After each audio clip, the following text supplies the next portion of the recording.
Hello friends, आज है 11 सितंबर 11 सितंबर। आज के इस वीडियो में हम बात करेंगे एसएससी एमटीएस के सेकेंड शिफ्ट पेपर के बारे में। एसएससी एमटीएस के सेकेंड शिफ्ट के क्वेश्चन के बारे में। तो चलिए हम लोग क्वेश्चन की ओर चलते हैं। रोवर्स कप निम्नलिखित में से किस खेल से संबंधित है? अगर आप इस चैनल पर नए हैं फ्रेंड्स तो चैनल को जरूर सब्सक्राइब कर दें, और फर्स्ट शिफ्ट का वीडियो नहीं देखे हैं तो डिस्क्रिप्शन बॉक्स में लिंक दिया हुआ है, आप जाकर वहाँ से देख सकते हैं। रोवर्स कप किस खेल से संबंधित है? तो बिल्कुल सही जवाब दिया आपका फुटबॉल, इसका बिल्कुल करेक्ट आंसर होगा। तो चलिए हम लोग नेक्स्ट क्वेश्चन नंबर सेकेंड की ओर चलते हैं। क्वेश्चन नंबर सेकेंड, वित्त आयोग की नियुक्ति के बारे में भारतीय संविधान के निम्नलिखित में से कौन से अनुच्छेद में उल्लेख है? यानी वित्त मंत्री के नियुक्ति के बारे में कौन सा अनुच्छेद में उल्लेख है? तो बिल्कुल सही जवाब है अनुच्छेद 280 यानी आर्टिकल 280। तो चलिए हम लोग नेक्स्ट क्वेश्चन नंबर आपका थर्ड है। अल्ट्रासोनिक ध्वनियाँ वे ध्वनियाँ होती है जो खालिस्तान आवृत्तियाँ होती है। यानी अल्ट्रासोनिक ध्वनियाँ कौन सी ध्वनियाँ होती है फ्रेंड्स? कितना हर्ट्ज से अधिक होती है? तो बिल्कुल सही जवाब है आपका option number B, 20 kilohertz से अधिक। तो चलिए हम लोग नेक्स्ट क्वेश्चन की ओर चलते हैं। क्वेश्चन नंबर है आपका फोर्थ। क्वेश्चन नंबर 4 देखिए कि लेखक से संबंधित है। पुस्तक टारगेट 3 बिलियन के लेखक कौन है? यानी टारगेट 3 बिलियन का जो पुस्तक है फ्रेंड्स, उसके लेखक कौन है? तो बिल्कुल सही जवाब है आपका फ्रेंड्स फोर्थ का option number C, APJ Abdul Kalam इसका बिल्कुल करेक्ट आंसर होगा। तो चलिए हम लोग नेक्स्ट क्वेश्चन नंबर 5 की ओर चलते हैं। क्वेश्चन नंबर 5 देखिए क्या बोल रहे हैं। निम्नलिखित में से कौन सा देश बंदरगाह विहीन देश है? यानी कौन सा देश जो है फ्रेंड्स बंदरगाह विहीन देश है? तो मंगोलिया इसका बिल्कुल करेक्ट आंसर होगा ऑप्शन नंबर सी। तो चलिए हम लोग नेक्स्ट क्वेश्चन की ओर बढ़ते हैं। क्वेश्चन नंबर 6 है।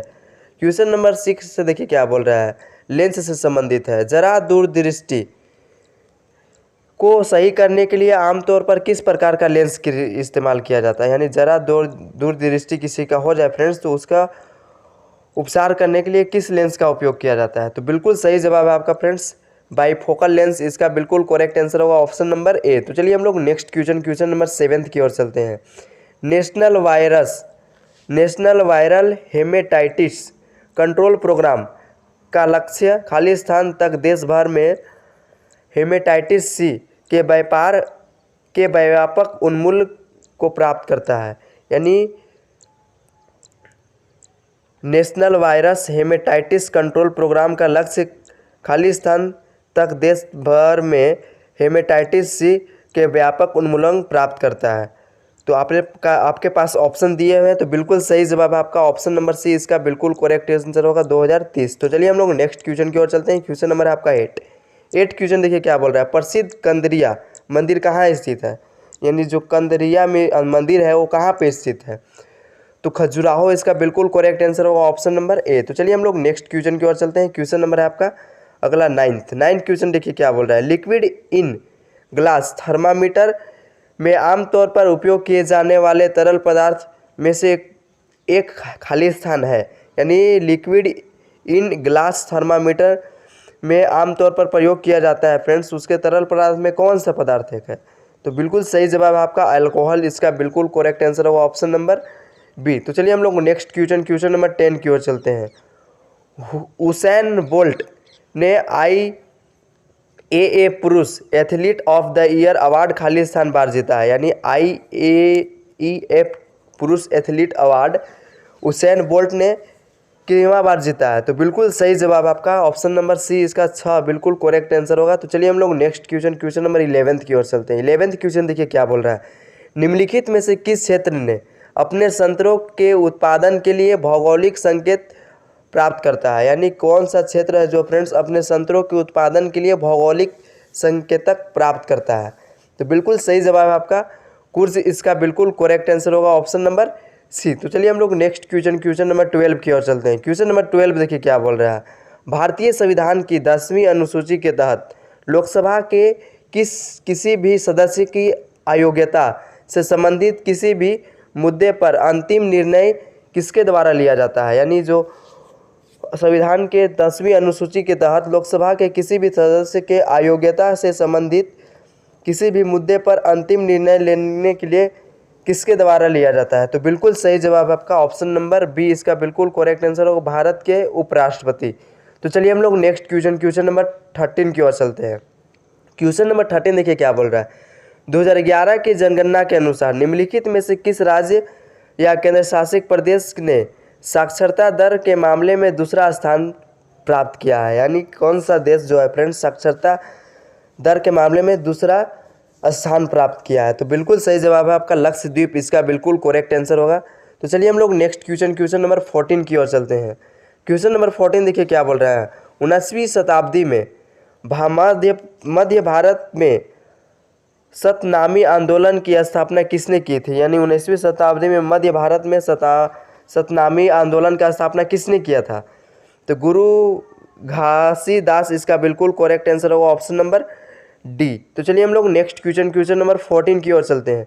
क्वेश्चन नंबर 14 देखिए क्या बोल रहा है। निम्नलिखित में से किस शहर ने उस अंतर्राष्ट्रीय शिखर सम्मेलन की मेजबानी की थी जिसने डिजिटल स्वास्थ्य पर एक घोषणा को अपनाया था? यानी किसने अंतर्राष्ट्रीय शिखर सम्मेलन की मेजबानी की थी फ्रेंड्स जिसने डिजिटल स्वास्थ्य की एक घोषणा अपनाया थे? तो बिल्कुल सही जवाब आपका दिल्ली, इसका बिल्कुल करेक्ट आंसर होगा। तो चलिए हम लोग नेक्स्ट क्वेश्चन नंबर 16 की ओर चलते हैं। क्वेश्चन नंबर 16 है आपका फ्रेंड्स, बढ़ती का नाम जिंदगी निम्नलिखित में से किस बैंक का टैगलाइन है? यानी बढ़ती का नाम जिंदगी किस बैंक का टैगलाइन है? तो एक्सिस, इसका बिल्कुल करेक्ट आंसर होगा फ्रेंड्स ऑप्शन नंबर बी। तो चलिए हम लोग नेक्स्ट क्वेश्चन नंबर 17 की ओर चलते हैं। 17 क्वेश्चन देखिए क्या बोल रहा है। नृत्य से संबंधित है। निम्नलिखित में से कौन सा नृत्य यूनेस्को की अमूर्त विरासत सूची में शामिल है? यानी यूनेस्को के अमूर्त विरासत में शामिल है कौन सा नृत्य? तो बिल्कुल सही जवाब आपका छऊ, इसका बिल्कुल करेक्ट आंसर होगा ऑप्शन नंबर बी। तो चलिए हम लोग नेक्स्ट क्वेश्चन नंबर आपका 18 है। 18 क्वेश्चन क्या देखिए बोल रहा है। Every vote counts the story of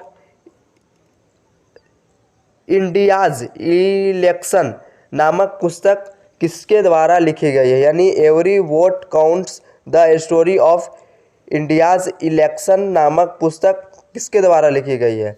तो नवीन चावला, इसका बिल्कुल करेक्ट आंसर होगा।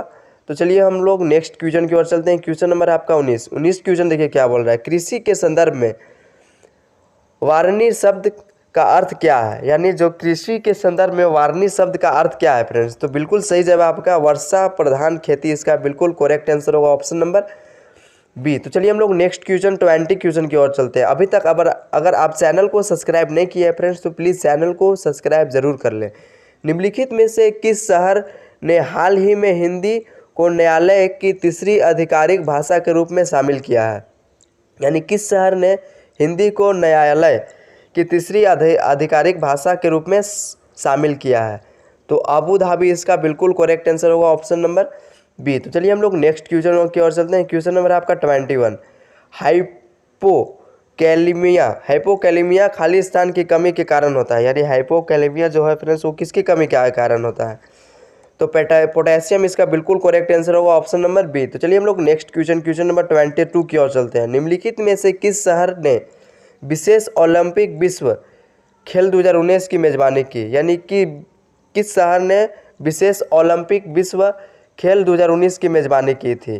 तो बिल्कुल सही जवाब आपका अबू धाबी, इसका बिल्कुल करेक्ट आंसर होगा ऑप्शन नंबर बी। तो चलिए हम लोग नेक्स्ट क्वेश्चन नंबर 23 की ओर चलते हैं। क्वेश्चन नंबर आपका 23 देखिए क्या बोल रहा है। बहुजन समाज पार्टी की स्थापना कौन किए थे? यानी बहुजन समाज पार्टी का स्थापना, तो बिल्कुल सही आंसर है काशीराम, इसका बिल्कुल करेक्ट आंसर होगा। बहुजन समाज पार्टी की स्थापना काशीराम ने किए थे। तो चलिए हम लोग नेक्स्ट क्वेश्चन नंबर 24 की ओर चलते हैं। डोमेन नामों में, यानी डोमेन जो नाम होता है फ्रेंड्स, एयू का अभिव्यक्ति का अर्थ क्या है? यानी एयू का मतलब क्या है? डोमेन जो नाम होता है उसका एयू का अर्थ पूछ रहा है उसमें।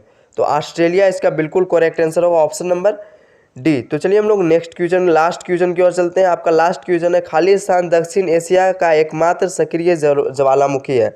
यानी दक्षिण एशिया का कौन सा एक सक्रिय ज्वालामुखी है?